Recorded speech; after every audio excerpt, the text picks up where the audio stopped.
샬롬, 유 선생의 구속사 천국열차, 유도순 목사님의 신구약 성경 파노라마를 낭독하는 시간입니다. 지금은 요한복음 16장 16절에서 33절까지입니다. 환난을 당하나 담대하라, 내가 이기었노라. 첫째 단어는 16절에서 24절, 조금 있으면 나를 보리라. 둘째 단어는 25절에서 33절, 다시 아버지께로 가노라. 본문단은 다락방 강화의 결론 부분입니다. 그래서 조금 있으면 이라는 말이 7번이나 등장합니다. 조금 있으면 너희가 나를 보지 못하게 되었다가 조금 있으면 나를 보리라 하십니다.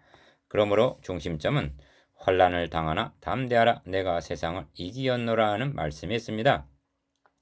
도표를 보시면 내가 세상을 이기었나를 중심으로 조금 있으면 나를 보리라 첫째 단원 하시면서 다시 아버지께로 가노라 하십니다. 둘째 단원, 첫째 단원 16절에서 24절, 조금 있으면 나를 보리라. 이 조금 있으면 너희가 나를 보지 못하겠고 또 조금 있으면 나를 보리라 하신데, 제자 중에서 서로 말하되 우리에게 말씀하신 바 조금 있으면 나를 보지 못하겠고 또 조금 있으면 나를 보리라 하시며 또 내가 아버지께로 감이라 하신 것이 무슨 말씀이뇨? 하고 또 말하되 조금 있으면 이라 한 말씀이 무슨 말씀이뇨? 무엇을 말씀하시는지 알지 못하노라 하고는 16절에서 18절. 기억, 예수께서 그 묻고 잠을 하시고 가라 하사대 내 말이 조금 있으면 나를 보지 못하겠고 또 조금 있으면 나를 보리라 하므로 서로 문의하니냐. 19절. 이처럼 조금 있으면 하는 말이 빈번하게 등장한다는 것은 순환의 때가 초일기에 들어갔음을 의미합니다.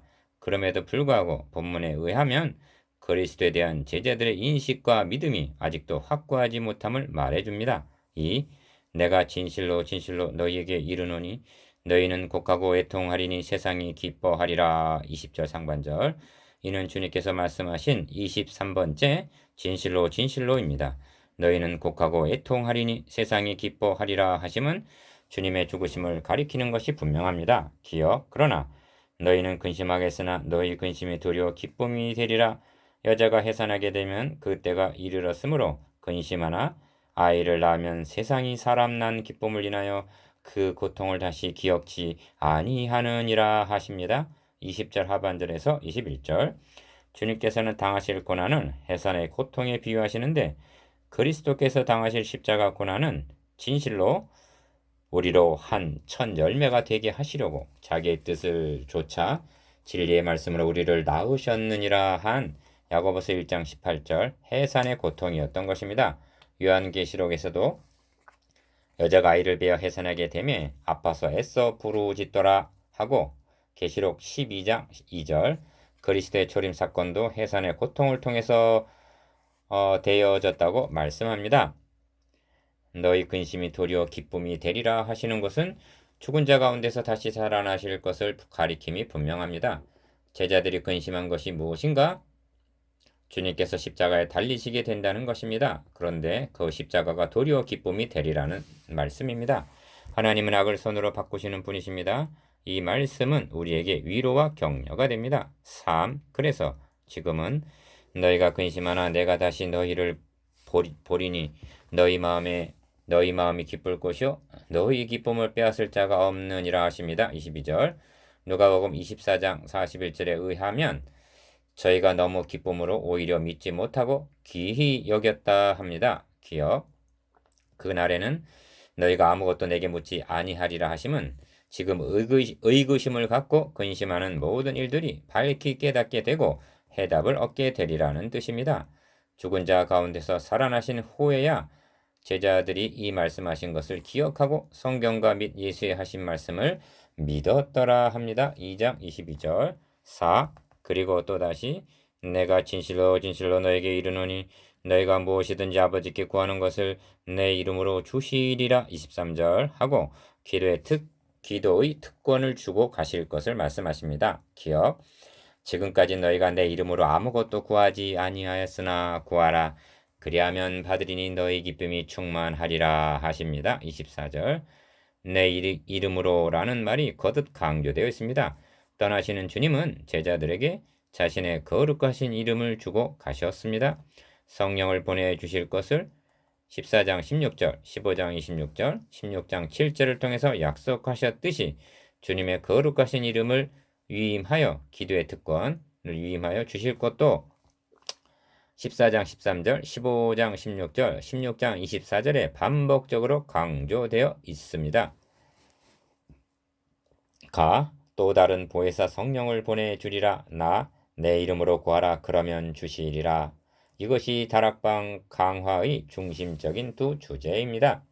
출애굽 당시 하나님께서는 모세에게 자신의 이름을 비로소 계시해 주시면서 출애굽기 3장 15절 내가 아브라함과 이삭과 야곱에게 전능의 하나님으로 나타났으나 나의 이름을 여호와로는 그들에게 알리지 아니하였다 하고 말씀하셨습니다. 출애굽기 6장 3절 그때로부터 이스라엘은 여호와 하나님의 백성으로 불려졌습니다. 그들은 이것을 큰 명예로 여겼습니다. 그러나 그들은 그 이름에 합당한 삶을 살지를 못했던 것입니다. 이제는 신약의 성도들이 그리스도인이라 일컬음을 받게 된 것입니다. 사도행전 11장 26절 성도들이 자신에게 그리스도인이라는 이름이 붙어 있다는 점을 망각하지 않는다는 점은 중요한 요점입니다. 그러므로 우리에게 위임하여 주신 이름을 어떻게 합당하게 사용해야 하는가에 관해서 정리해 보도록 하겠습니다. 첫째로 위임하여 주신 이름은 너희가 내 이름으로 무엇을 구하든지 내가 시행하리니 하고 14장 13절 기도할 때 사용하라 하십니다.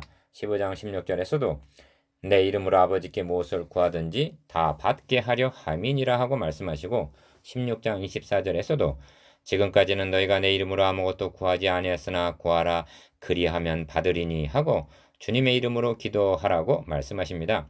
주님의 이름을 위임하여 주신 것은 하나님 보좌 앞에 들어갈 때 무사 통과하는 출입증과 같은 증표로 사용하라고 주신 것입니다.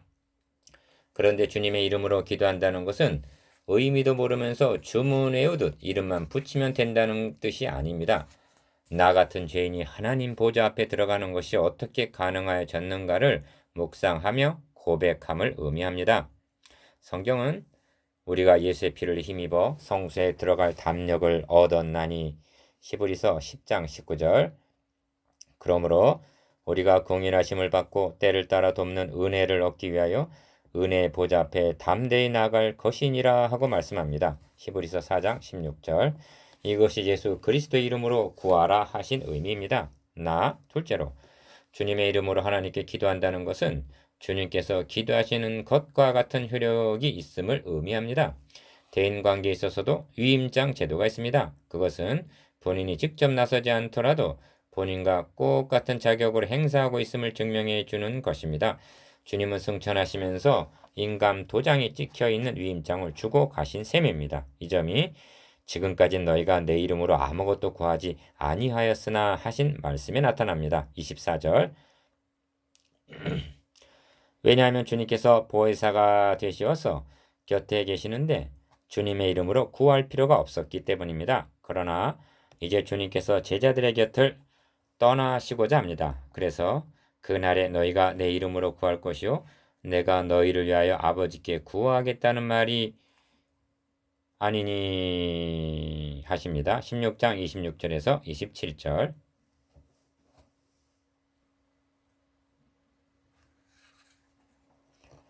이처럼 기도는 자신의 공로나 자격으로서가 아니라 위임하여 주신 예수 그리스도의 이름으로 다시 말하면 십자가의 공로를 힘입어 하나님과 교제하는 성도들의 최고의 특권인 것입니다. 베델에서 야곱에게 계시하신 오르락 내리락 하던 꿈이 예수 그리스도께서 중보의 사닥다리가 되어 주심으로 성취가 된 것입니다. 셋째로 위임하여 주신 주님의 이름의 사용 목적입니다. 14장 13절을 보면 이는 하고 설명이 나오는데 아버지로 하여금 아들을 인하여 영광을 얻으시게 함이니라 하고 말씀하십니다. 한마디로 위임하여 주신 주님의 이름은 하나님의 영광을 위하여 사용하라는 말씀입니다. 이것은 주님께서 내가 이를 위하여 이때 왔나이다 아버지여 아버지의 이름을 영광스럽게 하옵소서 하신 12장 27절에서 28절 기도와 부합합니다. 그러므로 주님의 이름을 정역으로 쓰려고 잘못 사용해서는 안 된다는 점입니다. 야고보서 4장 3절 그러므로 그리스도인이란 인생의 목적이 바뀐 사람들입니다. 우리 중에 누구든지 자기를 위하여 사는 자가 없고 자기를 위하여 죽는 자도 없도다. 우리가 살아도 주를 위하여 살고 죽어도 주를 위하여 죽나니 그러므로 사나 죽으나 우리가 주의 것이로다 하고 말씀합니다. 로마서 14장 7절에서 8절. 우리 중에는 자기를 위하여 살거나 자기를 위하여 죽는 그런 자기 중심적인 사람은 없다는 것입니다. 만일 있다면 그는 자신이 값으로 사신 바 된 주의 소유라는 복음을 모르는 사람이니 진정한 의미에서 그리스도인이 아니라는 뜻이 됩니다. 이처럼 인생의 목적이 바뀐 그리스도인이라면 기도의 목적도 이에 합당하게 사용되어야 마땅한 것입니다. 바울 사도는 내가 어렸을 때는 말하는 것이 어린아이와 같고 깨닫는 것이 어린아이와 같고 생각하는 것이 어린아이와 같다가 장성한 사람이 되어서는 어린아이의 일을 버렸노라 합니다. 고린도전서 13장 11절. 그렇다면 어린아이와 같은 우리의 기도도 변화되어야 하지 않겠습니까? 기도가 변화되어야만 그의 인생관, 가치관이 바뀌고 삶이 변화될 수가 있는 것입니다. 그러므로 넷째는 주님의 이름을 위임받았다는 것은 크나큰 특권임에 틀림이 없습니다만 동시에 막중한 책임이 뒤따른다는 점을 잊지 말아야 합니다. 왜냐하면 주님의 이름이 우리로 인하여 영광을 받으실 수도 있고 모독을 받으시게 할 수도 있기 때문입니다. 로마서 2장 24절. 그와 같은 예가 성경에는 많이 있습니다. 대표적인 예가 욥입니다. 하나님께서는 자신의 명예를 걸고 욥을 사탄에게 자랑을 하셨던 것입니다. 욥이 사탄의 주장대로 하나님을 대면하여 욕하였다면 그에게 거셨던 하나님의 이름은 모독을 받으셨을 것이 분명합니다. 그런데 욥은 극한적인 시련 중에서도 여호와의 이름이 찬송을 받으실지니이다 하고 이 모든 일에 욥이 범죄하지 아니하고 하나님을 향하여 어리석게 원망하지 아니하니라 합니다. 욥기 1장 21절에서 22절. 욥을 통해서 하나님의 이름이 영광을 받으셨던 것입니다. 다윗의 경우에는 양면이 다 나타납니다. 그가 골리앗을 향하여 너는 칼과 창과 단창으로 내게 오거니와 나는 만군의 여호와의 이름 곧 너가 모욕하는 이스라엘 군대의 하나님의 이름으로 너에게 가노라 하고 골리앗을 이겼을 때에는 그 이름이 영광을 얻으셨으나 사무엘상 17장 45절. 우리야의 아내의 사건을 통해서는 이 일로 인하여 여호와의 원수로 크게 회방할 거리를 얻게 한 사무엘하 12장 14절 모독을 받으시게 했던 것입니다. 그러므로 비천한 인간의 이름도 아무에게나 위임해 주는 것이 아닌데 하물며 주님의 이름이겠습니까? 이는 주님께서 우리를 믿으시기 때문에 그 존귀하신 이름을 맡겨주신 것입니다. 그 후에 사도들은 위임하여 주신 주님의 이름을 어떻게 사용하셨는가? 베드로는 구걸하는 안진뱅이에게 은과 금은 내게 없거니와 내게 있는 것으로 너에게 주노니 곧 예수 그리스도의 이름으로 걸으라 하고 명령하십니다. 사도행전 3장 6절. 또한 그들이 핍박을 받았을 때에도 사도들이 그 이름을 위하여 능욕받는 일에 합당한 자로 여김을 기뻐하면서 공의 앞을 떠나니라 하고 증언합니다. 사도행전 5장 41절. 그렇다면 우리는 승천하시면서 위임하여 죽어가신 주의 이름이 우리로 인하여 거룩하게 여기심을 받게 하고 있는가? 아니면 모독을 받게 하고 있는 것은 아닌지 심각하게 고민해야 할 것입니다. 주님의 영광과 나의 이해가 상치되었을 경우 여러분은 어느 편을 택했습니까? 순간순간 직면하게 되는 삶의 현장에서 주님의 명예를 위할 것인가? 나의 유익을 위할 것인가? 육신의 소욕과 성령의 소욕은 서로 충돌하게 됩니다. 그러므로 아버지의 이름이 거룩히 여김을 받으시오며의 삶은 우리의 힘만으로는 불가능한 것입니다. 그래서 이와 같이 성령도 우리 연약함을 도우시나니 하고 말씀하십니다. 로마서 8장 26절. 그런데 이에 대해서는 구하지 않고 마음 아파하지도 않은 채 자신의 축복만을 위해서 밤을 새워 부르짖고 있지는 아니합니까? 둘째 단원 25절에서 33절. 다시 아버지께로 가노라. 이것을 비사로 너희에게 일렀거니와 때가 이르면 다시 비사로 너희에게 이르지 않고 아버지에 대한 것을 밝히 이르리라 하십니다. 25절. 밝히 이르리라 하시는데 복음은 주님의 죽으시고 다시 사심을 통해서 밝히 성도들에게 나타나고 골로새서 1장 26절 생명과 썩지 아니할 것을 드러내신 것입니다. 디모데후서 1장 10절. 그래서 밝히 이르리라 하시는 것입니다. 기어 그 날에 너희가 내 이름으로 구할 것이요 내가 너희를 위하여 아버지께 구하겠다 하는 말이 아니니 하고 26절 그날에 즉 주님은 승천하시고 성령이 강림하신 이후에 기도를 통해서 교통하게 될 것을 약속하십니다. 니은 이 점이 이는 너희가 나를 사랑하고 또 나를 아버지께로서 온 줄 믿은 고로 아버지께서 친히 너희를 사랑하심이니라 하는 27절 위로와 격려의 말씀에 나타납니다. 기도의 특권은 아무에게나 주어지는 것이 아니라 주님을 믿고 사랑하는 자에게 주어진다는 말씀입니다. 이윽 내가 아버지께로서 나와서 세상에 왔고 다시 세상을 떠나 아버지께로 가노라 하시니 28절 이 한 절 안에는 우리가 믿어야 할 요소들이 함축이 되어 있는데 기억 아버지께로서 나와서 이는 그리스도의 선제적인 신성을 나타내고 니은 세상에 왔고 이는 말씀이 육신이 되어 오신 인성을 가리키고 디귿 다시 세상을 떠나 아버지께로 가노라는 말씀은 죽으시고 다시 사신 구속 사역을 말씀함입니다. 이를 믿는 자만이 기도로 하나님과 교제와 교통을 할 수가 있는 것입니다. 제자들이 말하되 지금은 밝히 말씀하시고 아무 비사도 하지 아니하시니 우리가 지금에야 주께서 모든 것을 하시고 또 사람의 물음을 기다리시지 않는 줄 아나이다. 이로써 하나님께로서 나오심을 우리가 믿삼나이다 합니다. 29절에서 30절 제자들은 지금에야 아나이다 믿삼나이다 하고 말합니다. 7. 그러나 예수께서 대답하시되 이제는 너희가 믿느냐? 보라 너희가 다 각각 자기 곳으로 흩어지고 나를 혼자 둘 때가 오나니 벌써 왔도다 하고 31절에서 32절 상반절 저들의 아나이다 믿삼나이다 하는 암과 믿음이란 것이 얼마나 연약하고 불충분한가를 지적하십니다. 이는 곧 우리들의 연약함과 불충분성이기도 합니다. 기여 그러나 내가 혼자 있는 것이 아니라 아버지께서 나와 함께 계시느니라 32절 하반절 즉 다 각각 자기 곳으로 흩어져 주님을 혼자 둘 때가 오지만 그럴 경우도 혼자 있는 것이 아니라 아버지께서 나와 함께 계시느니라 하십니다. 이렇게 말씀하시는 주님께서는 볼지어다 내가 세상 끝날까지 너희와 항상 함께 있으리라 하십니다.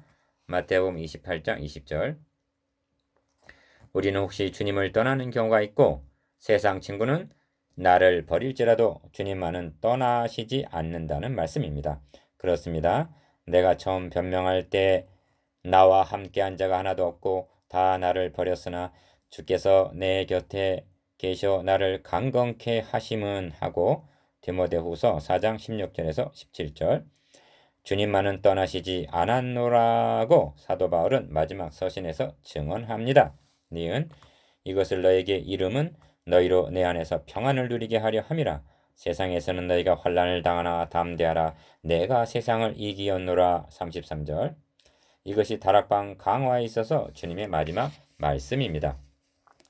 세상에선 너희가 환난을 당하나 주님의 이름이 걸려있는 자에게는 한 가지 더 주어지는 것이 있는데 그것은 환난이라는 것입니다. 너희는 세상에 속한 자가 아니요 또리어 세상에서 나의 택함을 입은 자인 고로 세상이 너희를 미워하느니라. 나를 핍박하였은즉 너희도 핍박할 터이요 하고 15장 19절 20절 주님을 따르는 자들이 주의 이름을 인하여 박해를 당할 것을 말씀하십니다. 그러나 담대하라 내가 세상을 이겼노라 하십니다. 주님은 사망으로 말미암아 사망의 세력을 잡은 자 마귀를 이기셨습니다. 히브리서 2장 14절 이제 다락방 강화를 마치기 전에 생각해 보아야만 하겠습니다. 구약시대 제사장들은 어떤 경우에도 비통함을 나타내는 머리를 풀지 말며 그 옷을 찢지 말라 하고 언급하고 있습니다. 레위기 21장 10절 왜냐하면 그 머리에 관유를 부음 받았기 때문이라는 것입니다. 기름 부음을 받은 제사장이 낭망한다는 것은 그가 섬기는 하나님을 부인하는 것이 되는 것입니다. 그런데 주님께서는 믿는 자들에게 성령을 주시고 존귀하신 이름을 주셨습니다. 우리 몸이 하나님의 성전이 되었고 우리에게는 예수 그리스도의 이름이 상표처럼 붙어 있다는 점을 명심해야만 하겠습니다. 주님은 평안을 너에게 주노라 하십니다. 14장 27절 너희 기쁨을 충만하게 하려 함이니라 하십니다. 15장 11절 마지막 말씀도 평안을 누리게 하려 함이라 하십니다. 16장 33절. 그리스도인들에게도 눈물을 흘릴 경우가 있습니다.